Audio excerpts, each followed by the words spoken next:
Jadi kadangkala kita sebagai manusia ini hilaf, kemudian menikah dengan ini, menikah dengan itu. Tapi anyway ketika orang tua itu menyadari kesalahannya dan benar-benar sadar, kemudian mereka berpikir untuk memperbaiki sebuah hubungan antara anak dan anak. Ini mesti beres dulu. Gimana menurut kamu?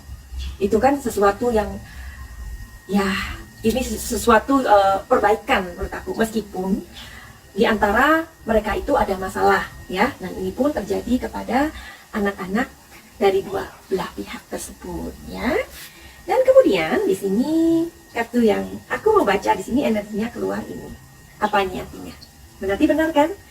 Di sini energinya mengatakan bahwa sebenarnya ada keinginan dari mereka itu untuk namanya gimana ya? Namanya kalau Mas Yorisnya di sini kan lebih tua, berarti anak-anaknya mereka ini manggilnya kan AA atau abang atau apalah. Nah, senang kan di saat orang tua ini memiliki kehidupan baru, berarti yang di sini pihak ada 2 anak, ini 2 anak menjadi 4 orang anak.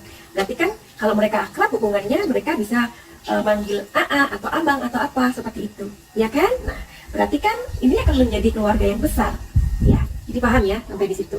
Jadi di sini ada menunggu sebenarnya, di pihak yang ini menunggu adalah energi yang terakhir dari kartu yang terakhir aku lihat. Jadi dua anak ini lebih akhirnya lebih lebih dominan juga kepada ibunya begitu, karena si ibu ini adalah istri kedua. Jadi ya udah, mereka masing-masing memiliki kehidupan. Oke? Jadi itulah pembacaan yang bisa aku kasih tahu atau aku intikan kepada kalian ya. Buat kalian bagaimana? Oke, sekarang aku juga mau minta maksudnya saran aja di sini buat para orang tua. Wahai para orang tua, jikalau kalian memiliki masalah dengan pasangan ya, tolong jangan pernah memberikan beban pada anak-anak. Ya, kasihan anak-anak ini. Memberi beban itu seperti apa? Misalkan seperti ini. Misalkan orang tuanya atau mereka berpisah ya. Misalkan si anak ini tinggal sama ayahnya. Ayahnya akan mengatakan kepada si anak ini, "Mama kamu tuh begini. Mama kamu itu begini. Sebaliknya, misalkan si anak ini tinggal dengan ibunya, ya. Mamanya akan mengatakan, "Papamu itu tidak bertanggung jawab, ya. Dia nggak pernah memberikan mami itu uang, tidak cukup, ya. Terus papamu itu senang-senang dengan wanita lain, nggak ada kepikiran untuk menelpon kamu atau mengajak kamu begini, ya. Dulu ya, papa kamu itu waktu hidup sama mami itu kasar, itu begini. Jangan, ya. Mulai sekarang jangan. Cukuplah kesedihan, cukuplah masalah kalian itu menjadi urusan kalian. Tidak perlu memberikan beban kepada anak." Oke, setuju? Karena apa? Karena banyak sekali anak-anak yang broken home, ya. Itu bukan saja melihat orang tuanya itu yang sudah sudah bercerai, sudah berpisah atau sudah tidak serumah. Itu sudah cukup menyakitkan buat mereka. Ini ditambah lagi oleh beban pikiran ya dari orang tua mereka. Jadi inilah yang akan membuat sebuah trauma ke depan kepada anak-anak. Jadinya anak-anak itu nantinya kalau mereka sudah agak besar, mereka itu nggak mau pacaran, mereka itu takut ditolak atau takut nanti mengalami apa yang ibunya pernah alami karena sudah dikasih beban pikiran.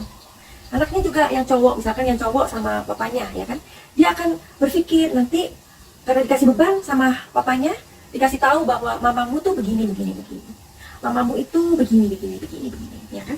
Akhirnya label-label tentang mamanya itu ada di pikiran alam bawah sadarnya dia. Dan akhirnya ketika nanti dia besar itu, dia akan secara tidak langsung atau tanpa dia sadari, itu akan menancap dalam pikiran alam bawah sadarnya.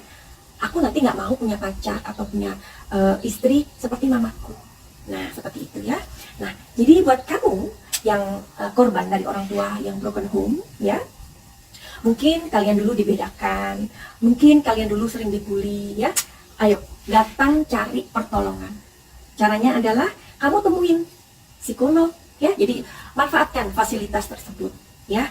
Jadi biasanya juga orang-orang yang datang ke aku untuk disembuhkan ya, mentalnya dan pikirannya, aku juga bertanya, sudah ke dokter belum atau sudah ke psikolog belum? Aku selalu menanyakan itu. Aku bilang, meskipun kalian itu percaya dengan aku, tolong datangi dulu psikolognya, datangi dulu dokternya.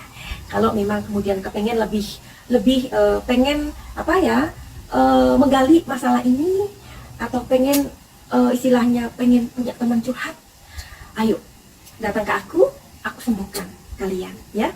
Jadi mulai sekarang kita itu harus benar-benar untuk kenal dengan kesehatan mental kita. Karena kalau kesehatan mental kita tidak sehat, ini percayalah padaku ya, ketika anak-anak ini nanti bertumbuh besar, anak-anak yang broken home ini bertumbuh besar dan mereka tidak sembuh ya, belum sembuh traumanya atau apapun luka-luka di dalam jiwa mereka, batin mereka, percayalah mereka akan menemui banyak masalah nanti ke depan. Entah itu menjadi pribadi yang insecure, pribadi yang rapuh, people pleaser, orang-orang yang menjadi tidak percaya diri, atau banyak lagi ya. Jadi buat kalian yang memiliki atau kalian yang ada dalam situasi keluarga yang broken home, carilah pertolongan.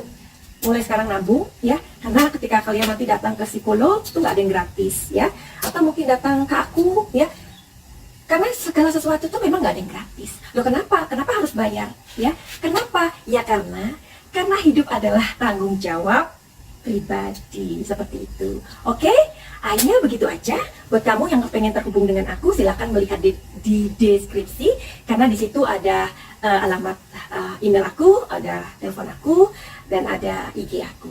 Oke, finally, send love and light. Salam Jaya.